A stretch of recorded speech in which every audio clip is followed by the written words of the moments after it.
My name is Matt. If you haven't met me before, I am one of the pastors here at Mountainside. Today is the second sermon in our series, Ancient Paths for Modern Pilgrims. Sean preached the first one last week. This series is really about making crystal clear what it means to follow Jesus, and specifically, what do Jesus followers do? Not so much, what they feel and what they believe and all the thoughts that they think, throughout their whole lifetime, but what do Jesus followers do? So what did Jesus have in mind when he said, follow me? We want to make that crystal clear. Jesus walked a path 2,000 years ago that millions and millions of people have tried to follow him on since. And there's been lots of different interpretations of what it means to follow Jesus. I have a friend who, in following Jesus, sees a whole lot of commands in the Bible that will help him suppress his bodily desires. So, he's got some passions like we all do, and he wants to take the commands of Jesus and suppress them. Not exactly what Jesus had in mind when he said, follow me. I got another friend, and when she thinks of following Jesus, she thinks of the cross with Jesus on it, and to her, that is God saying, you are a dirty, dirty person. You need to feel really bad and really guilty for your sins. It's also not exactly what Jesus had in mind when he said, follow me. There's people who think that following Jesus means you should picket in front of TV cameras and say that God hates certain members of our society. There's others who think that following Jesus means that you should get rich and you should get healthy as quickly as possible.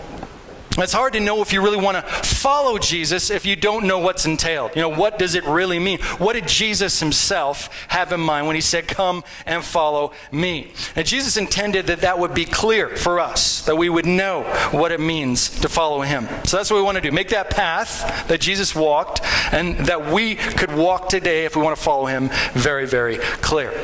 Now, either you are interested in Jesus, or you've been following Jesus for a long time. I don't know if I'd say that I've been following Jesus for a long time, but for most of my life. And often this question comes to my mind, am I even following Jesus? I've heard a lot of sermons, I've read the Bible, I've prayed, I've been to Bible school, I've integrated all this information, but am I really actually following Jesus? Am I doing it right? If Jesus showed up, would he be like, you're following me? Or would be like, you believe all these things, and you think all these things, and you talk about them real good, but, you're not really following me. And Jesus himself said that there's going to be people that will follow him in their own minds. They think that they're following him for their whole lifetime, only to find at the end that they actually didn't even step on the path of following Jesus in the first place. So we need to know, what does the path look like? What does following Jesus look like? And last week, Sean preached about what the end of the path looks like. What's the payoff for following Jesus? What did Jesus offer his disciples when he said, come and follow me? And surprisingly, it wasn't a ticket into heaven. And Jesus didn't say, come follow me and you get a ticket into heaven. He didn't say that. He also didn't say, come and follow me and you'll be a better person. That's why you should follow me. Like the Bible says that you get both of those things if you do follow Jesus, but that's not why Jesus said you should follow him. What Jesus offered his disciples at the end or somewhere in the middle of the path of following him was the ability to face life fearlessly. So you have any storm that comes into your life, things that might make other people afraid. Jesus said that if you follow him faithfully, eventually you get to the place where you have no fear. You're fearless. That's the payoff. That's where the path of following Jesus ends, in fearlessness. So that's where following Jesus takes us. And today I want to look at the start of the path. And I want to look at a guy who was invited by Jesus to follow him in the Bible. And Jesus invited lots of people to follow him. He invited rich people, poor people, criminals, priests, men, women, lots of different people he invited to follow him. And there's one thing that all of those people had in common. If you have this one thing, you can be a follower of Jesus. If you don't have this one thing, you cannot be a follower of Jesus. So I want to look at that one thing, see what it is. And we're going to start in Mark chapter 2. That's the story we're going to look at. Verse 14. If you want to read in your Bible, you can. It's going to come on the screen behind me if you're lazy. As Jesus walked along, he saw Levi, son of Alphaeus, sitting at the tax collector's booth. "Follow me," Jesus told him, and Levi got up and he followed Jesus. So in this scene, Jesus is walking by a lake in northern Israel. He's got some followers with him. The Bible says that he already had a bunch of followers with him, many followers, and he's only really starting his public life at this point. And there's lots of people following. Jesus and his followers are walking along the edge of this lake, and Jesus spots this guy named Levi, and he's sitting at kind of like a government agent booth on the side of this lake. And there's no indication that he knew Jesus or met Jesus before. In fact, if you look at the story, it looks like they hadn't met each other before. Jesus just busts into his life and he says, "Follow me." And Levi gets up from his little government agent booth and starts following Jesus. And like all Jesus followers, Levi had this one thing that can make you a Jesus follower. And we'll look at that in a second. But first of all, I want to look at what you don't need to have or what you don't need to be to follow Jesus. If this story is any indication of what you need to follow Jesus, it's also an indication of what you don't need in order to follow Jesus. So you don't need to be a good person. There was two groups of people that were considered by ancient Israelites to be kind of the bottom of the barrel socially. Those were tax collectors and sinners. And our story is actually going to talk about those two groups of people, and they were kept apart. Sinners were people who didn't really care about the rules. They didn't really care about pleasing God or, walking some line. They just want to live their own life their own way. They often had somewhat shady histories with lots of sexual indiscretions and some scary relationships and questionable habits. So that's who was considered by other people to be a sinner. And then there were tax collectors. And tax collectors were lower than sinners in people's mind. If sinners were down here, tax collectors were way, way down there. They were in their own category of scum. And the reason why they were considered to be such scum is because they were voluntarily allied with the Roman Empire. Rome had busted into Israel. They had invaded the land. They had set up an oppressive regime, and they taxed the people of Israel. And tax collectors were actually local people who volunteered to be the people that would collect those taxes. And you wonder how many friends you would have if you did that. So why would you do that? And the reason was you could set your own wages if you were a tax collector. So Rome, they wanted their cut. They wanted a certain amount from everybody. But if you were a tax collector, you could hike the rates as high as you wanted to hike them, and you could skim off all the rest for yourself. And everybody knew that tax collectors were up to this and that they were getting rich doing it. So they were hated. Not only were they allied with the Roman Empire, but they were also taking money from their own people. And most people weren't exactly very rich back then. So we don't know exactly how Levi felt about being a tax collector, but it's unlikely that he considered himself a great guy, or that everybody around him was slapping on the back and saying, "Levi, you were a great dude, I really like you." It was unlikely that was happening. It was also unlikely that when Jesus walked up to him and said, "Follow me, join my followers," that everybody was super stoked about that. And we had a baptism service recently, and somebody goes down. It was James Bosby. He went down in this tank here, and he came up, and everybody's just clapping and like, "Yeah, James, you're awesome. Come over to my house for lunch afterwards. I want to hang out with you." It's unlikely that was happening when Jesus invited Levi to follow him. It's more likely that Jesus' other followers, of Peter and James and John, were like pulling their turbans over their heads and being like, "Oh my gosh, Jesus, are you serious? You invite this guy to hang out with us and follow us? And I thought we were starting a movement here. We were going to get popular. Everybody's going to like us and join us. And then you get this tax collector. And how many people are going to want to join us when we associate ourselves with people like that?" But being good isn't, apparently, according to Jesus himself, a requirement for following him. In fact, as we shall see, you actually have to be a sinner in order to start following Jesus. It's a prerequisite to following Jesus that you be a bad person.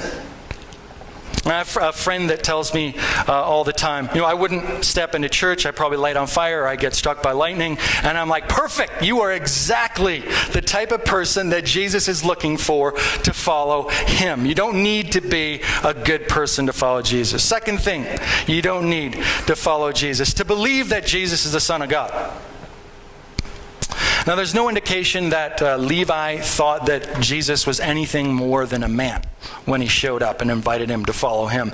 In fact, as we shall see in the stories of the Bible and the disciples, they didn't believe that Jesus was the Son of God or that he was more than a great teacher until much later in his ministry. And there were many doubts that they had all along the way. Even at the end of the story, when Jesus rises from the dead, his followers still have doubts about him. Matthew 28:19 is this. This is a verse talking about the story after Jesus rises from the dead. It's talking about Jesus' disciples, his followers. When they saw him, all these followers, risen from the dead, they worshipped him, but some doubted. So these people knew Jesus before he died. They saw him die hanging on a cross. Then they saw him alive again, and they're singing songs or something like we are tonight, or they're worshiping him in some way, and they're like, Jesus, you're awesome, you rose from the dead. And then the next moment they're turning their body and they're like, I don't know. I don't really know. I've seen people die. They're dead. They get put on the ground. I never see them not be dead again afterwards. So I'm not sure if this is Jesus, So their doubts still existed even after Jesus rose from the dead. And doubt is a part of following Jesus. If you don't ever doubt your beliefs, then how do you know if they're reasonable or rational in any way? It's not blind faith, Christianity. Your mind and your heart are involved. So you don't need to believe straight off the bat that Jesus is the Son of God to be a follower of Jesus. Third thing you don't need to follow Jesus is some kind of special prayer with some magical words that get you in with God. I'm a pastor kid. When I was 4 years old, I accepted Jesus. And here's how that went down. My brother, who was older than me, came into my room in the morning and he said, Matthew, you are out with God. God's ticked off with you. But I'm going to help you out. I got some words. And if you say these words, then God will be okay with you. And I was like, okay. Give me the words. And he's like, if you say these words, you get to go to heaven. But you got to say them on your knees. God's not happy unless you say these words on your knees. So here's the words. Jesus, I'm a sinner. I'm sorry. Please forgive me. I accept you into my heart. So I said those words. And it's like, good. I'm good to go. God's happy. Everything's going to be fine. I'm going to heaven. And I would actually repeat those words once in a while when we're in church. And I'd get a little worried. Maybe Jesus is ticked off with me. Maybe I'm out with him now. I better secure the deal again. And I'd repeat those words so that God would be okay with me. As you can see, there was no special words spoken from Levi to Jesus when he started to follow him. Jesus just said, follow me. And he started following him. So you don't need to be a good person. You don't need to be a radical believer or say any kind of special words to follow Jesus. At least start following him. But you do need one thing. And every Jesus follower in history has had this one thing, and that is this, an invitation to follow Jesus. That's the only thing that you need. The story gives us no indication that there was anything special going on in his life when Jesus invited Levi to become a follower. This day might have been like any other day. He's hanging out at his tax collector's booth, doing his thing, he's making money. But Jesus comes by and he gives him an invitation that instantly makes him a Jesus follower. And there must have been something magnetic and powerful about Jesus for him to just walk up and say, follow me, and have Levi leave everything behind and start following Jesus. Jesus is a very magnetic figure. Even at this point, just like he's maybe been ministering for months at the most, he has many people, Jesus, following him. Either people loved Jesus or they hated him. But nobody was bored by him, and almost everybody wanted to be around him. Even his opponents, even the people that hated him, wanted to hang out, kind of on the edges of his circle. He's a powerful enough figure that an invitation from him to Levi is enough to just make him get up and start following him. Now, an invitation to follow Jesus doesn't instantly make you a Jesus lover or a Jesus believer, but it can make you a Jesus follower. And Jesus himself indicated that if you're going to be one of those three things, a Jesus lover or a Jesus believer or a Jesus follower, that it's always best to be the latter. It's always best to be a follower. Jesus says this in Matthew 7, "Not everyone who calls me Lord, Lord," that's an affectionate term, Lord, you're my Lord, and they say it twice with some affection. "Not everyone who says that is really my disciple. Disciples are people who hear my words and they put them into practice. They do the will of my Father who is heaven." Jesus came to reveal what that will was. My disciples are people who follow me. They aren't people who would agree to believe something. They aren't people who pray some special prayer that, makes it all good. And they aren't people who never screw up in their lives. In fact, Jesus says in John 10:27, "My sheep listen to my voice. I know them and they follow me." So my disciples are people that have been invited by me to follow me, and they follow. So the invitation from Jesus goes out even now as I preach and as I read his words. He says, follow me. Wherever you're at, whether you don't believe in Jesus or you believe in him for a long time, follow me, Jesus says. And what you might find out later on is that you're not actually following Jesus so much because you want to follow him, but because Jesus himself, this very magnetic and powerful figure, has invited you to follow him. That invitation is enough to both make you and keep you a Jesus follower. And that's a very comforting thing. Because when Jesus invites us to follow him, he promises that he will lead us on the whole way. He says, "My sheep listen to my voice. I know them and they follow me." So the one and the only thing that you need to follow Jesus is an invitation. All right, okay, so all you need is an invitation. But what is the first actual step on the way to following Jesus? What's the first thing that we can do in response to this invitation to follow Jesus? Let's read and we'll see what that is. "Follow me," Jesus told Levi, and Levi got up and followed him. And while Jesus was having dinner at Levi's house, many tax collectors and sinners were eating with him and his disciples, for there were many who followed him. So the first thing that Levi does is he has lunch with Jesus. They eat together with other Jesus followers. Believe it or not, the first step to following Jesus is actually eating with other Jesus followers. And Jesus was in the habit of doing this all the time. He invites somebody to follow him, and he said, "Hey, I like you. You want to follow me? Great. Let's go over to your house and have lunch." And he did this repeatedly. So either Jesus just liked eating other people's food all the time, or there's something to this as a part of discipleship.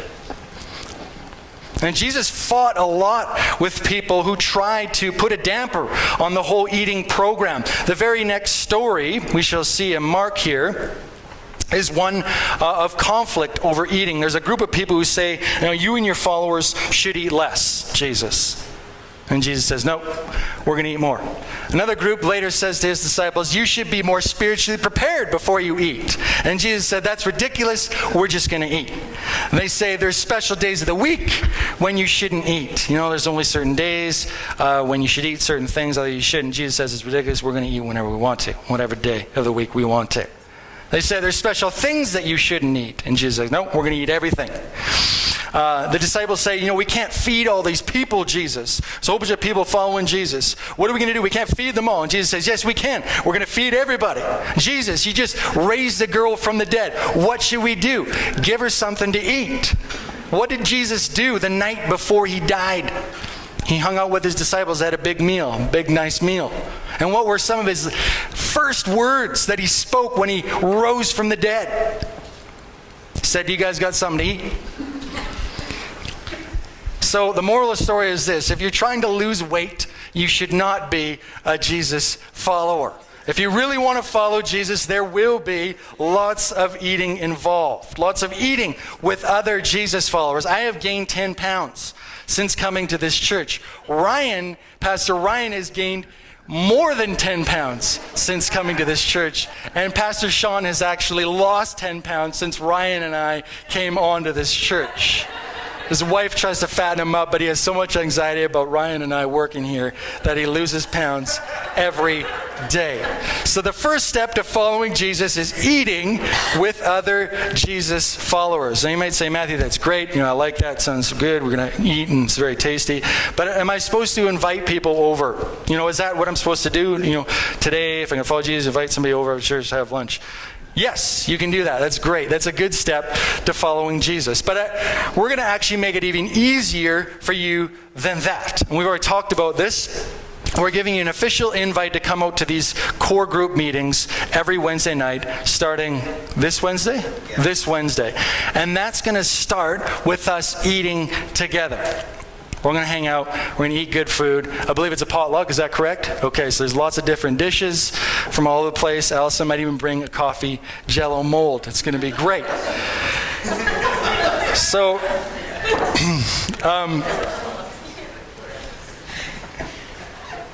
one of the most important reasons why you should, join us and hang out with us on Wednesday nights is so you can eat. You can regularly feast with other Jesus followers. Not too long ago, I have a small group in Fernie there. I talked with some of my members of my small group. I said, what was good last year? What went well? What was lame? And they said, it was really good when we ate and we talked and we had really tasty food. I really liked that. What was lame was afterwards when you started talking. So if you stop that, or we just eat more, that'd be great. Another guy said that he was going to quit my group because all we did was eat carbs and beef and cheese, and there were no salads there. So I don't know what Jesus has to say about that. And Baptist churches are actually really good at following Jesus in this way. We're champions of the potluck, which we're going to do on Wednesday night. And you might not know that this is a Baptist church because we don't call ourselves in our name a Baptist church. We call ourselves Mountainside Community Church. But originally this was Fernie Fellowship Baptist Church. And it is still very much a dyed-in-the-wool Baptist church. And I realized that not too long ago. There was a moment when I'm like, wow, this is really a Baptist church. That moment was when I walked into Sean's office not too long ago, and Sean was actually berating Ryan for not having enough potlucks out here in Sparwood. So Sean, he gives us a pretty wide berth, most of the time. And he's a passionate guy, he's pretty expressive. But in the office, he's pretty gentle, and somebody screws up, he doesn't hammer down on you. But in this moment, he was fired up. He was serious. There was an angry look on his finger was stabbing up and down and at Ryan. He said, Ryan, I want more potlucks in Sparwood, and I want more roast beef there, and those Yorkshire puddings, and I want some of those little deviled eggs with the orange spice on top, and I want it right now. So at that moment, I was like, well, this is truly a Baptist church. And this man is a passionate Jesus follower. He knows the importance of eating together. If you're not, tied in with Jesus followers that eat regularly, then we really hope that you would join us. So you come together and you eat. You don't have to do anything. You don't have to, become a super leader in our church. But eating with us is great. On its own. So why does this matter? Why is it so important? When we eat together as Jesus followers, what happens? Change happens. We'll read in this story further here. While Jesus was having dinner at Levi's house, many tax collectors and sinners were eating with him and his disciples, for there were many who followed him. While the teachers of the law When the teachers of the law, who were Pharisees, saw him eating with the sinners and tax collectors, they asked his disciples, why does he eat with tax collectors and sinners? And the Pharisees, who were they? They're a group of people that usually get a really bad rap in church world because they're often in conflict with Jesus. So, we like, those are the bad guys in the story. But Pharisees actually were people who were very serious about pleasing God. They had some really good intentions in mind. I knew that there was this huge gap between us and God. They wanted to become like God. We're often very selfish. God is selfless. And we're very judgmental and we're mean to people. God is very compassionate. We get caught up in self-destructive behaviors and kind of spiral down, just think about ourselves and destroy ourselves. And God is always creatively investing in people and in his world. And the Pharisees knew that we need to change. That God wants us to change, that the world needs to change. And they wanted to change. And one big way that they figured how you could change and how you could get there was stop hanging out with people that did stupid stuff. So if we don't hang out with people that screw up their lives, then maybe we won't screw up our lives. And that's not a super uncommon thought. I hear that from people all the time. I'm trying to cut off all my bad friends, my bad influences. And there's something to that. Bad company corrupts good characters. And so the Pharisees' big message was this: change and you can join us. Get yourself healthy, clean yourself up, do the right things, stop doing bad things, and then you can eat with us. You can hang with us. You can join us. And that's why they're asking Jesus, or his disciples, why does Jesus hang out with tax collectors? Why does he eat with tax collectors? And say he doesn't care about spiritual growth, and doing the right thing and becoming like God. And they probably had some reason to actually say this about Jesus and what was going on. You can imagine the dinner table. You got Levi, the tax collector, who has about as much rapport as a drug dealer that's selling drugs to teenagers behind 7-Eleven. That's how much he was loved, and people want to be around him. On the other side of the table, you have zealots. So the Bible says that there were zealots who followed Jesus. Zealots were basically terrorists. They so hated Rome that they were willing to do violent terrorist acts and kill people if that meant that could get Rome out of their country. So you got this tax collector who's allied with Rome. You got these zealots who want to kill people that hang out with Romans. And then there's like some prostitutes at the table, because it says there's prostitutes that follow Jesus, and there's also some really hillbilly fishermen there as well. So how comfortable and how normal and sane would the dinner table have looked like when Jesus was eating with all these people? And the Pharisees are saying this: isn't Jesus worried about dragging his followers down to the lowest common denominator? And this is Jesus' reply. On hearing this, Jesus said to them, "It is not the healthy who need a doctor, but the sick. I have not come to call the righteous, but sinners." So in other words, the Pharisees' message was change and you can join us. And Jesus' message was join us and you will change. Join me and you will change. So I'm not looking to get a whole lot of healthy, people who self-labeled healthy together in a room so they can smile their nice white teeth at each other and pretend like everything's fine in their life. I'm interested in getting a whole lot of broken, messed up people together in a room, and we're going to eat together, and that's when me, the physician, is going to go to work on them. There's going to be some change. Now, like many other things in the Western world, we take for granted access to a doctor. We often have our own doctor, and we got a walk-in clinic doctor, and you got a doctor for your guts, and for your brain, and for your food, and you got all these other doctors. But that's not the case for most people in the world. And I was reading recently about blindness in India. At least 4 million people in India develop cataracts every year, and cataracts are the major cause of blindness in the world. Here you get cataracts in Canada, it's not a huge deal. You book an appointment with the doctor, he'll get you with a surgeon, they'll get those cataracts out, and you'll be seeing the same as you were 2 days ago. Not so in India. As you can imagine, there's way less doctors around, there's a lot less money to pay them. So if a doctor shows up, and you're living especially in a rural area, you're a poor person, they're willing to do work on your eyes, and you're developing cataracts, that's like winning the lottery. And I was reading a story about this lady who had cataracts in her eyes that had come 15 years ago, and she was blind for 15 years, could not see a thing, was totally dependent on everybody else, and obviously had a very low quality of life. Doctor from the West shows up in a nearby area, some miles away. Her grandson comes, puts her on his back, hikes her out there where there are hundreds and hundreds of people gathered because the doctor was there. One simple surgery, and what she had been struggling with for 15 years was gone. She could see.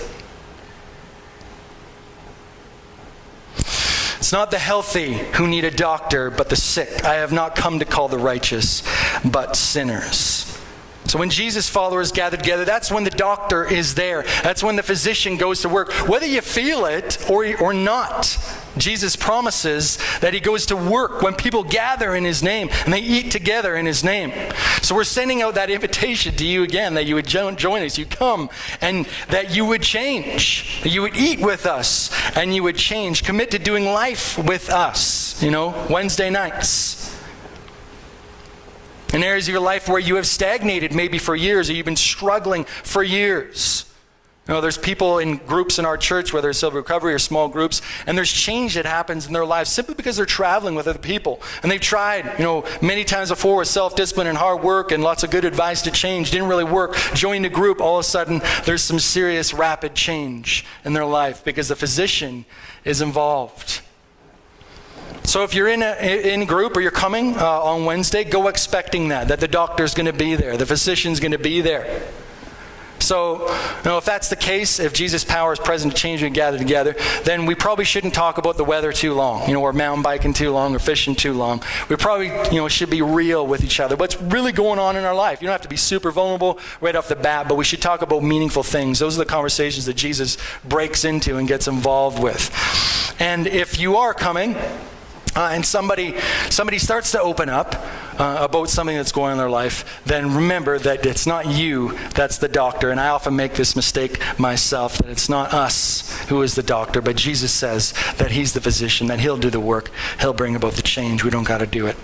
So eat with us and watch the physician go to work. Pray with me.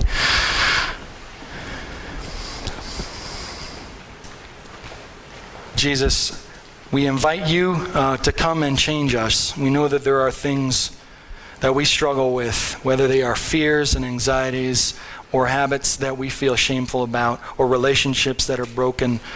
Jesus, we long to see your power go to work on those things and bring about change. Will you get the glory when you do that? So we ask that you would do it. Amen.